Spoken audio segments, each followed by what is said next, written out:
Hola chicos, bienvenidos a la clase de hoy. Il temario della classe è il seguente. Vedremo differenze tra frasi attive e passive, come si forma il passivo e il sì passivante. ¿Cuál es la diferencia entre una frase activa y una pasiva? Simplemente que una frase se puede decir activa cuando el sujeto cumple la acción y pasiva cuando el sujeto sufre la acción expresada por el verbo. María compra el gelato. ¿Quién hace la acción? María es la que cumple la acción. Il gelato è comprato da María. La acción no la hace el gelato, la hace María. ¿Cómo se transforma una frase activa a una pasiva? Bueno, en italiano hay que realizar tres cosas. Como en el español, el complemento objeto de la frase activa se transforma en el sujeto de la frase pasiva. Además, el verbo de la frase pasiva se forma con el verbo ser o verbo essere al tiempo del verbo de la frase activa y el participio pasado del verbo principal. Y por último, el sujeto de la frase activa se vuelve el complemento de la frase pasiva precedido por la preposición da. María compra el gelato. En la frase activa, la frase pasiva, tenemos el verbo essere conjugado al presente porque compra está al presente y el verbo principal, que es comprar, forma su participio pasado. Il gelato è comprato da Maria. Paolo ha visto il film, ya que el tiempo de la frase ha visto se encuentra al pasado próximo, también tiene que serlo el verbo essere, è stato, además de agregarle el verbo al participio pasado, que es principal en la frase anterior. Il film è stato visto da Paolo. Pero hay que tener unos cuidados. No todas las frases activas pueden volverse pasivas. El presupuesto necesario para que eso sea posible es que el verbo sea transitivo, o sea, responda a la pregunta ¿qué? ¿Quién? ¿Qué cosa?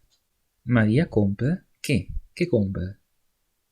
Un gelato. En cambio, en la siguiente frase, el verbo no puede ser transformado en la forma pasiva, porque no responde a la pregunta ¿qué? ¿Qué cosa? ¿O quién? No, solo responde a la pregunta ¿dónde? Felipe camina. ¿Dónde?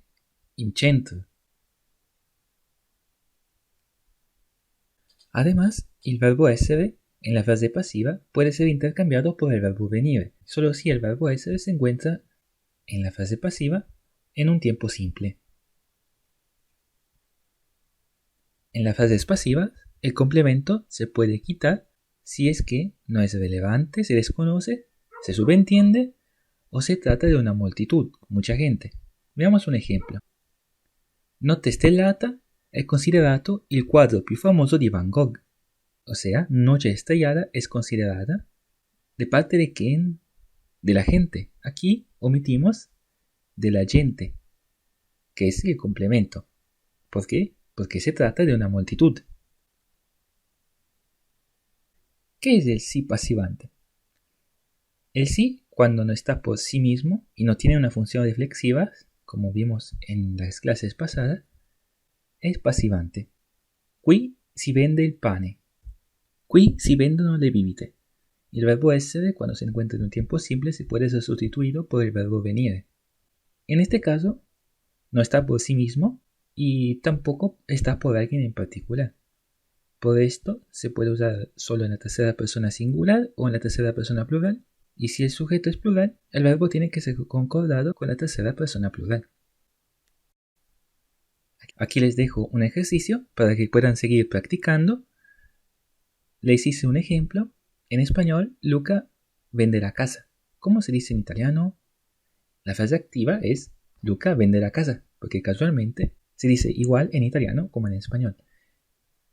Aquí les pido que traduzcan a la frase activa o pasiva y después transformen la frase activa en su frase pasiva. O viceversa. Luca vende la casa La casa è venduta da Luca. La casa es el complemento de la frase activa que se volvió el sujeto de la frase pasiva.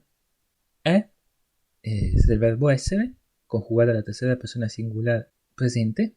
Este es el tiempo en el que está vende. Venduta, que es el participio pasado de vendere. La preposición da. Y el sujeto de la frase anterior que se volvió el complemento de la frase pasiva. Traten de hacerlo con las demás frases. Gracias por haberse quedado hasta aquí y nos vemos en la próxima clase. Hasta luego.